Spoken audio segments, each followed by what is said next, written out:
স্ত্রীর অনুমতি ছাড়া স্বামী যদি তিনটি কাজ করে ওই স্বামী জাহান্নামে চলে যাবে। Will go to hell fire, সে জাহান্নামে চলে যাবে, সে জান্নাতে যেতে পারবে না। Will not to go to paradise, সে জান্নাতে যেতে পারবে না। অবশ্যই স্ত্রীদের কিছু অধিকার রয়েছে। আমরা শুধু স্বামীর হক নিয়ে কথা বলি, স্বামীর কি কি অধিকার স্ত্রীদের পালন করতে হবে, শুধু এই বিষয়গুলো নিয়ে আমরা আলোচনা করি, কিন্তু নারীর যে অধিকার রয়েছে সেটা নিয়ে আমরা আলোচনা করি না। অবশ্যই নারীর অধিকার রয়েছে। একজন স্বামী তার স্ত্রীর খেয়াল রাখবে এবং স্ত্রীর অনুমতি ছাড়া তিনটি কাজ কখনো করা যাবে না। নাম্বার ওয়ান, এক নাম্বার হচ্ছে স্ত্রীর পারমিশন ছাড়া কোনো স্বামী স্ত্রীকে মহরানা না দিয়ে তার শরীরে স্পর্শ করতে পারবে না।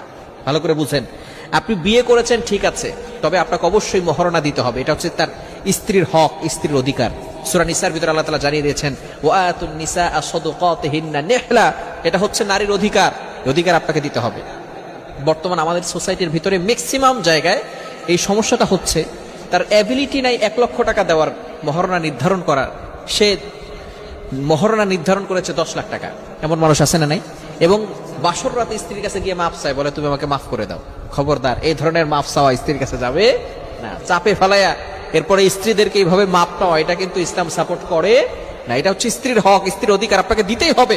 আপনার যতটুকু অ্যাবিলিটি আছে, অ্যাবিলিটি অনুযায়ী আপনি আপনার মহরণা নির্ধারণ করবেন।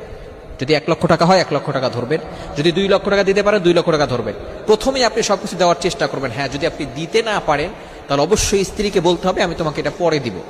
স্ত্রীর গায়ে স্পর্শ করা যাবে না অনুমতি ছাড়া। অবশ্যই এখানে মহরণা দিয়ে তারপরে অনুমতি নিয়ে তাকে স্পর্শ করতে হবে। যদি মহরণা না দেন তাহলে অনুমতি নিতে হবে। বুঝতে পেরেছেন?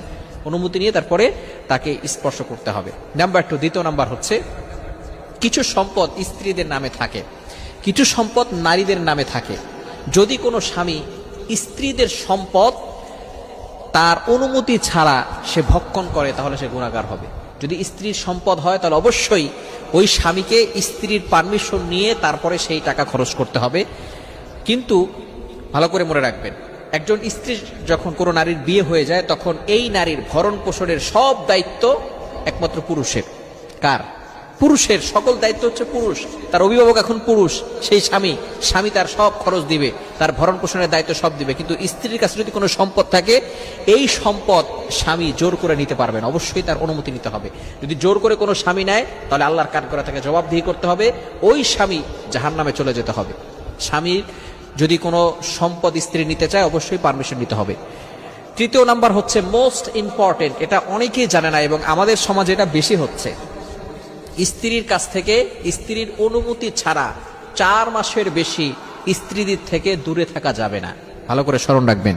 বিশেষ করে প্রবাসী ভাইরা যারা আছেন, যারা বাহিরে চলে যান, যারা 1 মাস 2 মাস 3 মাস 4 মাসের জন্য নয়, তারা 4 বছর 5 বছরের জন্য দূরে চলে যায়।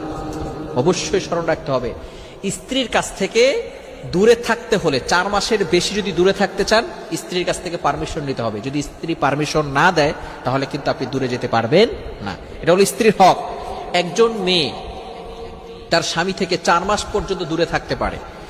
হযরত ওমর রাদিয়াল্লাহু তাআলা আনহুর জামানায় এক নারী তার ঘরে বসে গান গাচ্ছিল। এমন সময় ওমর রাদিয়াল্লাহু তাআলা আনহু সেখানে গেছেন।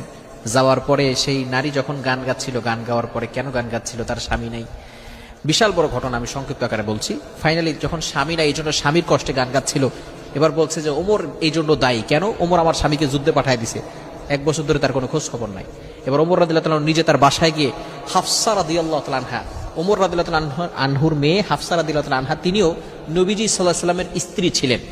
যখন ইন্তেকালের পরে নবী সাল্লাল্লাহু আলাইহি ওয়াসাল্লাম ইন্তেকাল করেছেন, এরপরে ওমর রাদিয়াল্লাহু তাআলা আনহুর খলিফা কালে তিনি তার মেয়ের কাছে জিজ্ঞেস করেছেন একজন মেয়ে তার স্বামী ছাড়া কতদিন থাকতে পারে? তখন তিনি বলেছেন 4 মাস। কয় মাস? লিল্লাযিনা ইউলুনা মিন নিসাইহিম তারাব্বুসু 4 আশহুর, কোরআনেও এটা বলেছে। সুতরাং 4 মাসের বেশি আপনার স্ত্রীদের থেকে যদি দূরে থাকতে চান অবশ্যই স্ত্রীর কাছ থেকে পারমিশন নিতে হবে। যদি আপনি পারমিশন না নিয়ে দূরে থাকেন তাহলে ওই স্ত্রী যে কষ্ট সহ্য করতেছে এজন্য আপনাকে জাহান্নামে যেতে হবে। আল্লাহ তাআলা আমাদের সকলকে এই বিষয়গুলো বুঝার